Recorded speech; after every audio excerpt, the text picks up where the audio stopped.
Hi, this is Marlene.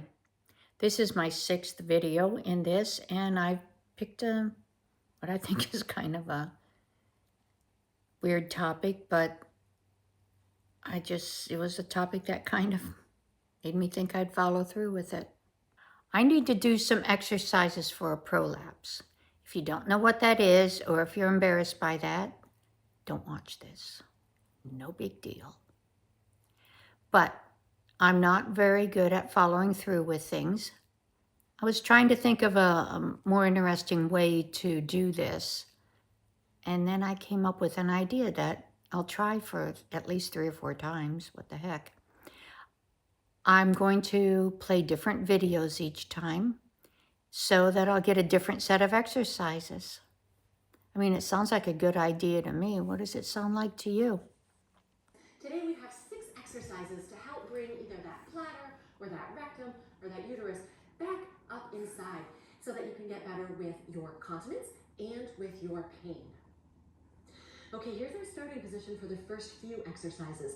A pillow underneath kind of the sacrum hips or that belt line, and our feet up on something that's elevated. If you can get your legs to 90 degrees at the hip and the shin, great. I can't right now, so anything that's going to help relax in this area and then use gravity to pull down is what we want. So step 1 is breathing correctly. And that sounds silly, but we want to use the diaphragm because the pelvic floor muscles and the diaphragm sit right next to each other. So that when we push or don't breathe properly, we actually can increase that pressure and increase that prolapse from to go down. So it's literally, as you breathe in, you're going to think about bringing the belly up to fill your hands. So it's a breathe in and breathe out. Right? So just in and out. So that's kind of your basis for everything right now. From here, we're going to use those pelvic floor muscles. So we're going to do a little Kegel. I'm going to guide you through that. If you're not 100% sure on how to do that, I will link a video for you so you can check that out too. But you're always going to start with that breathing. So you're going to breathe in. As you breathe out, you're going to think about like you have a marble. Don't do this at home really, but like you have a marble kind of right at that vagina and that you're pulling in and up.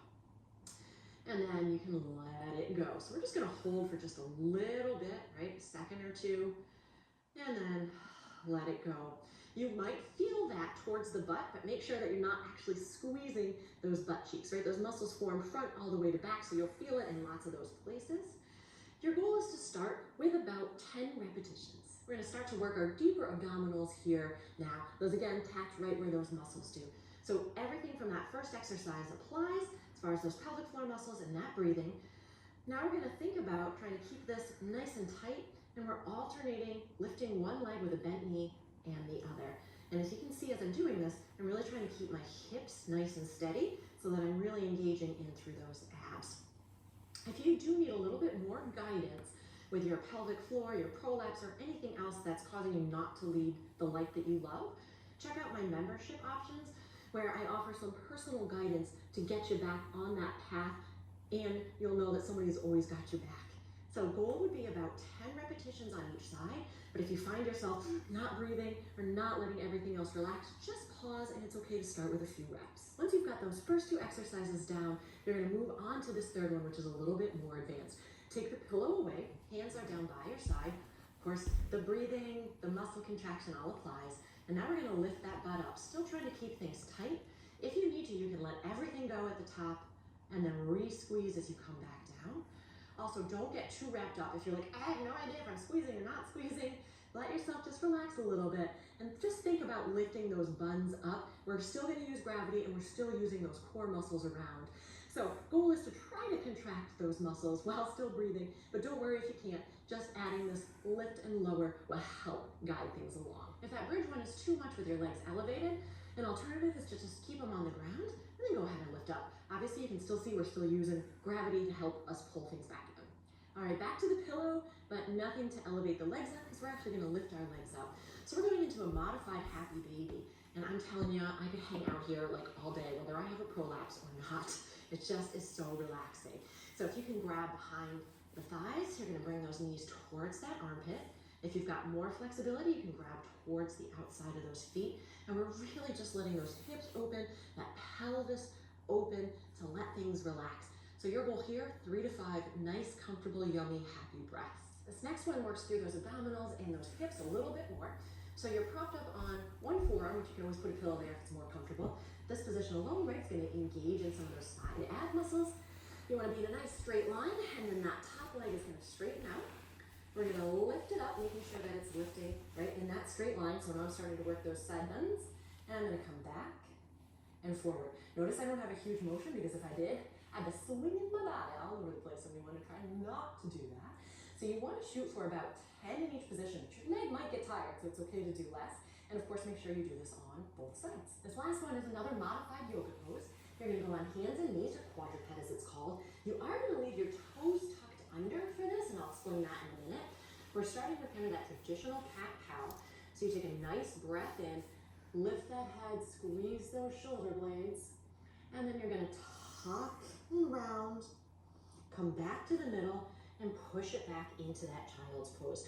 So with our toes like this, we're stretching the feet out, and the same nerves that innervate those pelvic floor muscles also innervate the feet. So believe it or not, if we have a foot problem, we can have a pelvic floor problem too. So might as well get everything that we can.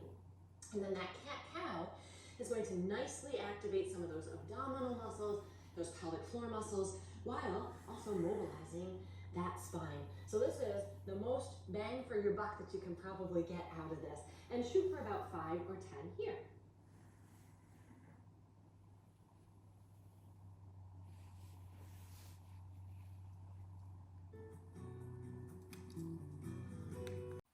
And that's it. Now I'm done with it. Now I'm done with it for today, and I don't have to do it again until tomorrow. Now all I have to do is edit the video. I'm learning a lot. Well, I mean, it feels like a lot on editing. I recently just downloaded a program, CapCut. Just like I like to buy things, I like to get programs too. So I'm kind of playing around with that. So we'll see how that goes. And I mean, I actually probably am learning things about editing videos, but I have no clue if I'll ever need it in my life for anything. Probably not, but I'm doing it anyway, at least for a little while before I do something else. This is Marlene. Bye-bye. If I figure out how to do it, I'll leave the links, or let's just say when I figure out how to do it, because I will. I'll leave the links for each video that I use. So if it's of any interest to you, you can find the video. Okay. I love this white teeth thing, because my teeth aren't that white normally. I love it.